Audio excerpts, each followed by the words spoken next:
आज का सम्मेलन बुलाने का मुख्य उद्देश्य था कि दिनांक 6 सितंबर को डबल मर्डर हुआ था बाईपास थाना क्षेत्र में शीतला माता रोड पर। लगभग समय 7:30 बजे दो युवक थे, चंदन कुमार और सौरभ अभिनंदन। ये लोग जा रहे थे बाइक पर और इसी में ही दोनों को गोली मारकर उनकी हत्या कर दी गई थी। ये काफ़ी सेंसेशनल केस था और एकदम ब्लाइंड केस था। तो जैसे ही इस घटना का पता चला, साथ ही पुलिस हरकत में आई। जहाँ से ये लोग निकले थे और किस किस के साथ थे, हम लोगों ने डेटा कलेक्ट करना शुरू किया। ये अज्ञात के ऊपर केस करवाया था। दोनों के जो मृतक के घर वालों ने अज्ञात के ऊपर केस करवाया था।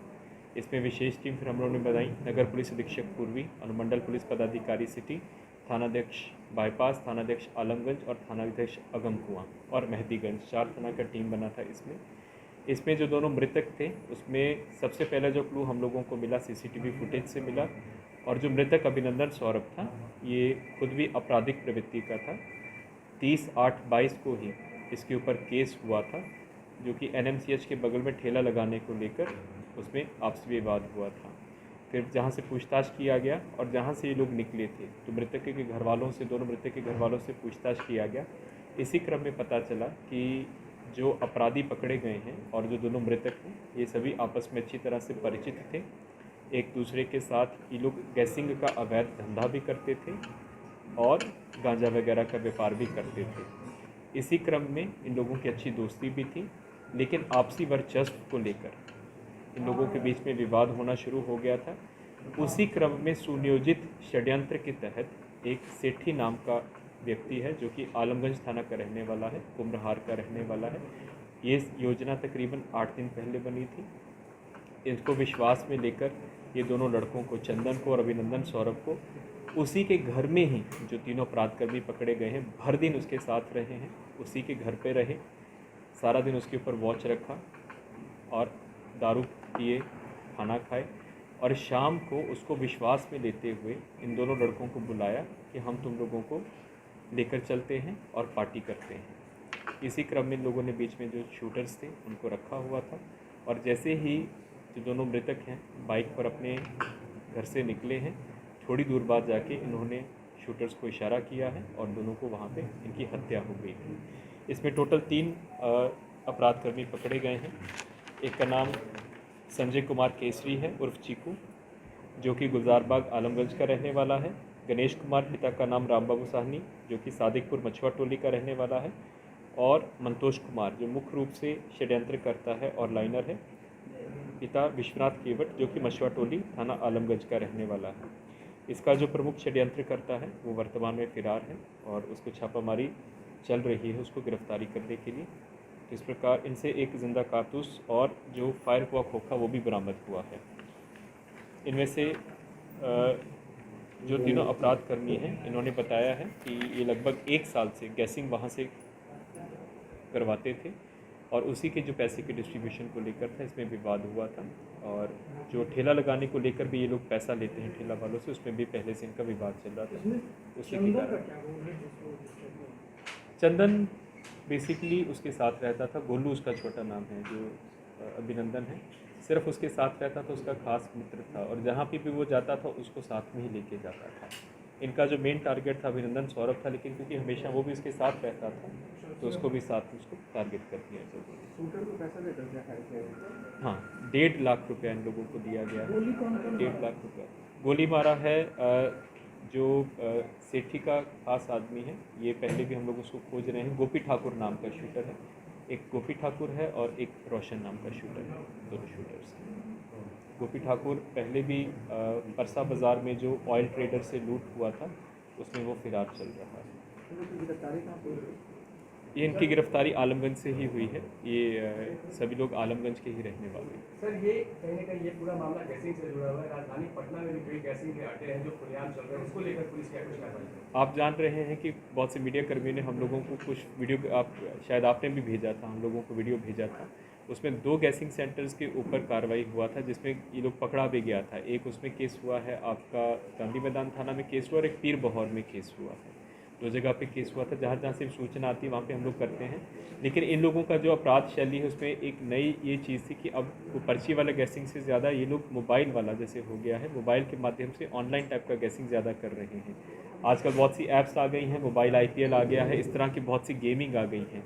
ये अब उसमें उसके माध्यम से लोगों को ज़्यादा जोड़ के, युवाओं को ज़्यादा जोड़ के उसमें इस प्रकार का ये कर रहे हैं। और जो पहले होता था कि ट्रेडिशनल गैसिंग अड्डों पे जाते थे, वहाँ पे पर्ची देते थे, वो धीरे धीरे कम हो गया, ऑनलाइन की तरफ ही ज़्यादा आ गए हैं और ये लोग भी वही काम कर रहे थे। सर, गुरुवार को पिरमौर में पुलिस पे अटैक होता है, कल भी वहाँ काफ़ी हंगामा हुआ, तो उस मामले में पुलिस क्या करे? हाँ, ये इसका पूरा पृष्ठभूमि ये है कि जैसे आप जान रहे हैं कि नगर निकाय का चुनाव आ रहा है, तो नगर निकाय के चुनाव आने से पहले जयपुर में जितने भी कुख्यात अपराध कर्मी हैं जो अभी तक पुलिस की गिरफ्त से बाहर हैं, उनको लेकर हम लोग विशेष छापामारी कर रहे हैं। वर्ष 1997 में एक दंगा हुआ था पीर बहौर में, लगभग 25 वर्ष पहले, जिसमें 2 सहोदर भाई मोहम्मद टुल्लू खान और उसका भाई मोहम्मद गुल्लू खान अभी तक पुलिस की गिरफ्त से बाहर चल रहे थे।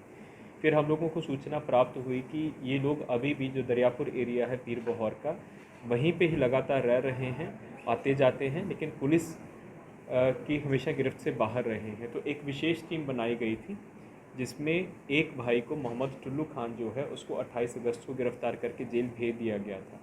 जब उसकी पूछताछ हुई तो पता चला कि ये जो वार्ड कमिश्नर हैं, जो अफसर जिनका नाम है, वार्ड नंबर 41 है, पीर 40, इसके कमिश्नर हैं, कि इनके साथ वो लगातार संपर्क में रहे हैं। इसी के बीच में जो दूसरा भाई है जो कि पुलिस की गिरफ्त से बाहर था, 25 वर्षों से फरार चल रहा था, जब उसकी छापामारी करने के लिए टीम गई परसों रात को, तो उसमें 4 लड़के जो थे, जो वहाँ पे चाय की दुकान पर बैठे हुए थे, तो उसी के आसपास उसकी सूचना थी, तो वो लड़के पुलिस की टीम को देख के भागे।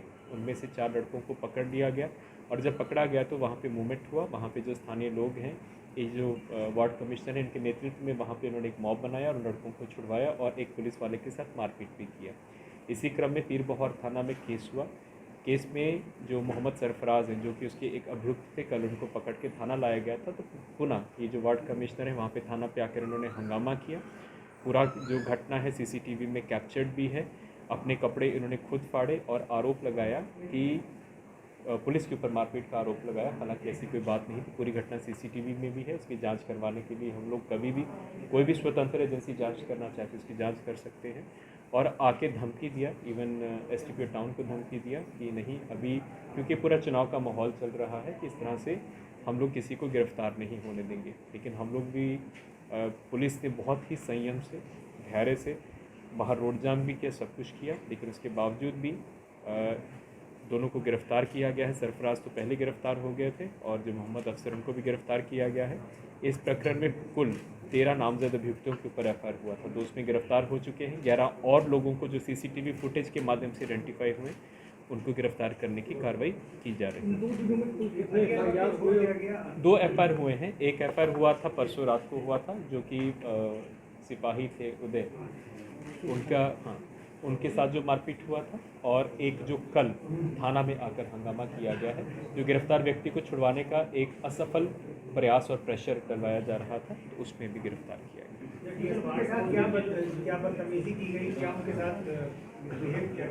नहीं, बाताबाती हुआ है। बेसिकली जब ये सरफराज गिरफ्तार हो गए थे, जो कि परसों वाले केस पे वांटेड थे, सरफराज जब गिरफ्तार हुए थे तो उनसे पूछा जा रहा था कि उनके साथ और कौन थे। जो हमारे पास CCTV फुटेज वगैरह थी, मोबाइल क्लिप्स थी, तो उनसे पहचान करवाई जा रही थी।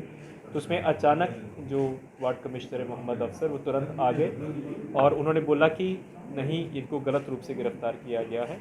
उसी में ही जब बाहर बहुत ही ऊंचा बहस करना शुरू कर दी, जो मोहम्मद सरफराज की अपनी बेटी भी थी, वो भी इनफैक्ट उसको साथ में लाए थे, बहस करना शुरू कर दिया कि नहीं, हम लोग इनको छुड़वा के ले जाएंगे, हम थाना को घेराव करेंगे। उसी क्रम में फिर पुलिस उपाधीक्षक नगर जो थे वहाँ पर गए थे और उनको बोला गया था कि इस तरह से आप कानून को अपने हाथ में लीजिए, आपका जो भी ग्रीवांस होगा आप लोग अपना भी एप्लीकेशन दीजिए, इसका भी जांच होगा।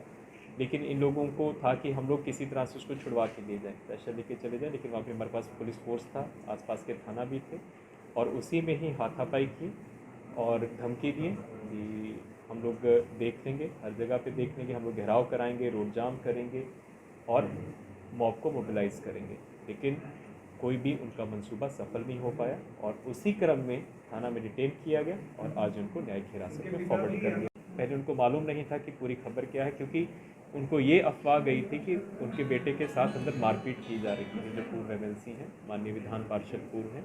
लेकिन जब उनको सारा सीसीटीवी फुटेज दिखाया गया और सारे घटनाक्रम के बारे में बताया गया तो फिर उन्होंने अपने बच्चे का सपोर्ट नहीं किया और फिर वो चले गए और बाहर जाके भी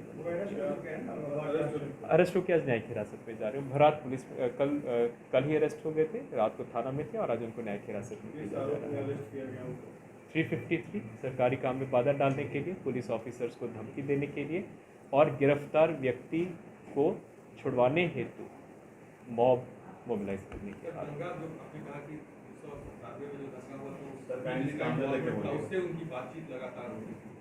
1997 में एक केस हुआ था जो कि पुलिस बयान पर ही केस हुआ था। फरवरी 1997 में आपस में ही पीरबोहर में ही स्थानीय दंगा हुआ था। उसमें बाकी सभी लोग गिरफ्तार थे, 2 भाई जो थे अभी तक पुलिस की गिरफ्त से बाहर थे।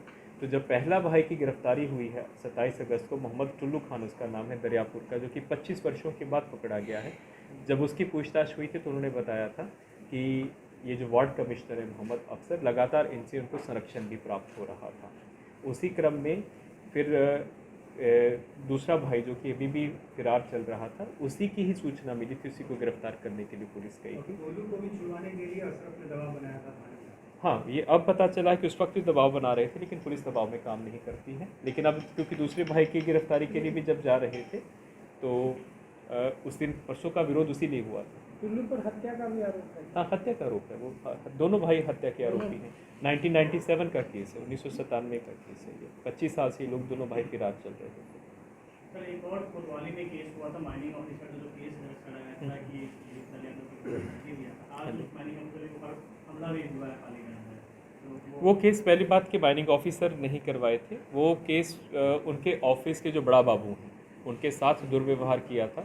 सुबह उन लोगों ने कुछ सगुना मोड़ पे जो ओवरलोडिंग वाले वाहन होते हैं वो पकड़े थे। उसी का फाइन जमा कराने के लिए एक संतोष कुमार का व्यक्ति जो कि अकुड़ी पालीगंज का रहने वाला है, वो ऑफिस में आया था। तब तक डिस्ट्रिक्ट माइनिंग ऑफिसर और कोई अन्य वरीय पदाधिकारी वहाँ पे नहीं थे। तो वहाँ पे जो स्टाफ था उनके बड़ा बाबू थे और लोग थे। तो फाइन जमा कराने के क्रम में उनके साथ दुर्व्यवहार किया और उन्होंने आरोप लगाया कि अपने ही फ़ोन से किसी से बात करवाया, जिन्होंने, और एफआईआर में भी लिखा है कि जिन्होंने अपने आप को माननीय विधानसभा के सदस्य श्री रीतलाल यादव के भाई के रूप में इंट्रोड्यूस किया। तो उस चीज़ का हम लोग वेरिफिकेशन करा रहे हैं और ये जो संतोष नाम का जिसके ऊपर केस हुआ है वो उसकी गिरफ्तारी हेतु प्रयासरत हैं हम लोग। अभी वो भागा हुआ है और आज टीम भी गया हुआ है एक ज़िला में, पटना के बाहर ज़िला में उसके रहने की सूचना, उसको गिरफ्तार करने के लिए टीम गई। हाँ बिल्कुल, उनका जो वेरिएबल वारंट था उनका 1 तारीख तक उसमें गिरफ्तारी पर रोक था। 2 तारीख को उनका जो पैतृक घर है बाढ़, वहाँ पे भी जाके सर्विस करवाने का किया गया, वहाँ पे नहीं मिले। फिर उनका जहाँ पे जो कंकड़बाग में घर है वहाँ पे भी नहीं हुआ, तो हम लोगों ने वेरिएबल वारंट वापस कर दिया है कोर्ट को। 14 तारीख को उसकी सुनवाई है और मोस्ट लाइकली उस दिन नॉन वेरिएबल वारंट निर्गत होगा और फिर हमारे पास आएगा और हम लोग फिर गिरफ्तारी की कार्रवाई करेंगे। रिपब्लिकन न्यूज से जुड़ने के लिए सब्सक्राइब बटन दबाकर चैनल को सब्सक्राइब करें। नोटिफिकेशन प्राप्त करने के लिए यहाँ बेल को दबाएं। वीडियो अच्छा लगे तो लाइक करें और दोस्तों के साथ शेयर करना ना भूलें।